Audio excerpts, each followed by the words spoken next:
बोलिए वृंदावन बिहारी लाल की जय।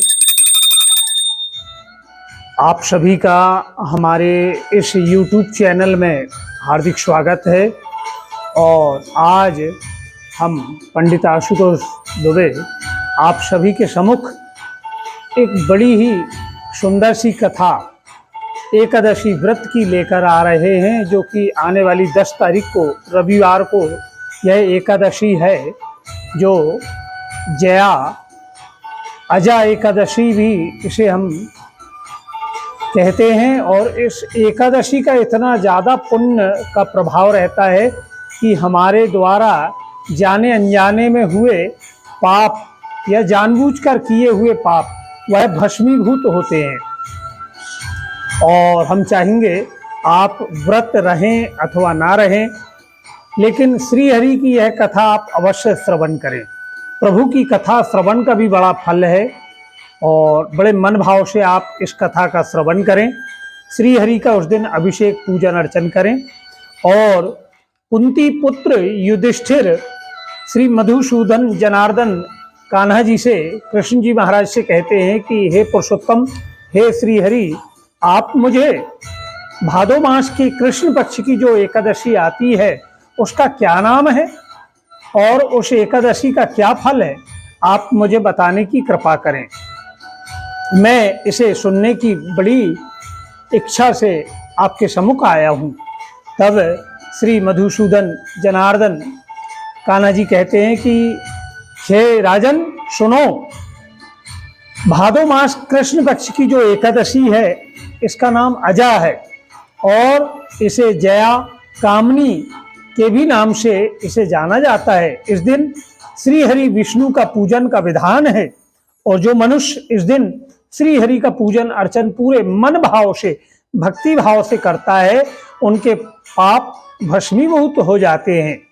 और इस कथा के श्रवण मात्र से भी अश्वमेघ यज्ञ का पुण्य का फल की प्राप्ति होती है। और इस लोक में तथा परलोक में यह सहायता करने वाली यह व्रत की कथा है। और इस एकादशी के व्रत के समान कोई अन्य एकादशी का पुण्य का प्रभाव नहीं है। और इसी कारण मैं तुम्हें एक बड़ी प्राचीन कथा सुनाता हूं, इसे तुम ध्यान पूर्वक श्रवण करो। प्राचीन काल में एक चक्रवर्ती राजा जो सम्राट थे वह राज किया करते थे। अपनी प्रजा का पालन बड़े प्रेम भाव से पुत्रवत वह करते थे। लेकिन एक दिन उन्होंने स्वप्न में क्या देखा कि उन्होंने स्वप्न में अपना संपूर्ण राज महर्षि विश्वामित्र को दान कर दिया और विश्वामित्र जी को वह उन्होंने पूरी दान कर चुके हैं। अब प्रातः जब वह उठे, अपनी राज्यसभा में गए, तब उसी समय वह कह देखते हैं कि विश्वामित्र मुनि उनके राज्यसभा में आए हैं। राजा हरिश्चंद्र ने उन्हें उठकर प्रणाम किया। अब विश्वामित्र मुनि से राजन कहने लगे कि हे महर्षि, मैंने यह पूरा राज आपको दान किया हूं स्वप्न में। तो बिल्कुल, बोले सही है, तुमने हमें यह जब दान कर दिया है तो यह आज से हमारा राज्य हो गया। अब दान के पश्चात आपको हमें दक्षिणा देना पड़ेगा। तो बोले कितनी दक्षिणा? तो बोले 500 स्वर्ण मुद्राएं। तो तुरंत राजा बोलते ठीक है, अपने मंत्रियों को कहने लगे कि जाओ हमारे राजकोष से आप 500 स्वर्ण मुद्रा ले आए। तो विश्वामित्र मुनि कहने लगे कि राजन, वह तो अब हमारा है। तो बोले इतनी स्वर्ण मुद्राएं हम कैसे आपको दें? तो बोले आप ने जो सत्य को धारण किया है इसे आप छोड़ दो, तो आपकी यह 500 स्वर्ण मुद्रा की आवश्यकता नहीं पड़ेगी और आपका राज्य भी आपको मिल जाएगा। तो राजा बोले नहीं, मैं सत्य को छोड़ूंगा नहीं। तो बोले क्या किया जाए? तो उन्होंने अपनी पत्नी और अपने पुत्र को और स्वयं अपने आप को बाजार में ले जाकर बेच दिया। उनकी पत्नी और पुत्र को किसी ने खरीद लिया, कुछ स्वर्ण मुद्राएं वहां से आई। अब राजा को भी एक चंडाल ने खरीदा अर्थात जो कि शमशान का जिसके पास कार्य था, इस तरह 500 स्वर्ण मुद्राएं उन्होंने विश्वामित्र मुनि को देकर दक्षिणा द्रव्य पूर्ण कर दिया। अब राजा के जीवन में परेशानी आरंभ हो गई। वह जो चंडाल ने राजा को खरीदा था, उसने राजन को शमशान में नियुक्त कर दिया। वहां राजन का काम था कि जो भी दाह कर्म के लिए वहां आते उनसे राजा को कर लेना था। बिना कर लिए राजा उस मृत शरीर का अंतिम संस्कार नहीं करवा सकता था। अब यहां राजा के जीवन में बड़ी दुखमयी करुणामयी कथा आरंभ हुई।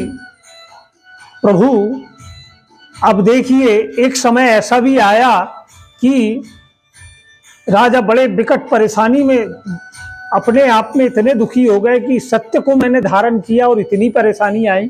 इसी दौरान उन्हें गौतम ऋषि से उनकी मुलाकात हुई।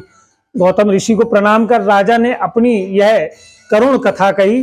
तब गौतम ऋषि कहने लगे कि हे राजन, आप पूरे मन भाव से भादो मास के कृष्ण पक्ष की अजा जया कामनी एकादशी को करें और इस एकादशी के व्रत के प्रभाव से आपके जीवन में यह जो सब सारा संकट आया वह अवश्य दूर होगा।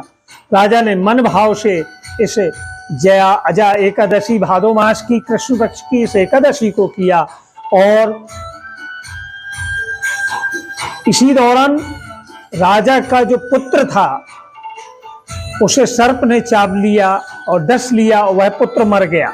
अब राजा की जो धर्मपत्नी थी अपने पुत्र को अपनी गोद में लेकर जब शमशान में आई तो राजा अपने नियम में बंधे हुए थे। उससे कहने लगे कि तुम्हें पहले यहाँ का कर देना पड़ेगा, यहाँ का टैक्स देना पड़ेगा, तभी तुम अपने पुत्र का अंतिम संस्कार यहाँ कर सकती हो। अब रानी कहने लगी मेरे पास तो कुछ नहीं है। तो राजा कहने लगे कुछ तो देना पड़ेगा, बिना दिए मेरे स्वामी की आज्ञा है, मैं तुम्हें यहाँ अंतिम संस्कार नहीं करने दूंगा। तब रानी ने अपनी जो चुनरी थी उसे फाड़कर वह आधा कर स्वरूप जब हरिश्चंद्र को देने लगी, उसी समय दिव्य प्रकाश उत्पन्न हुआ। श्री हरि ब्रह्मा विष्णु महेश सभी वहां प्रकट हो गए और राजा की कोटि सा बधाई सभी देने लगे कि अपने सत्य को जिन्होंने धर्म बनाकर सत्य का पालन किया, तुम्हारे जैसे कोई श्रेष्ठ नहीं है। जिसने सत्य को निभाने के लिए इतनी दुख तकलीफ सही, अपने पुत्र के मृत शरीर का भी जिसने कर लिया, तुम आज से संसार में सत्यवादी राजा हरिश्चंद्र के नाम से विख्यात होगे।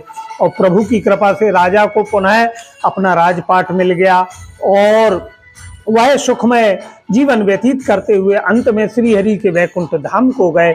इसी तरह जो मनुष्य इस अजा जया एकादशी की कथा श्रवण करता है, श्री हरि का पूजन अर्चन करता है, व्रत को धारण करता है, उनके पाप भस्मीभूत हो जाते हैं।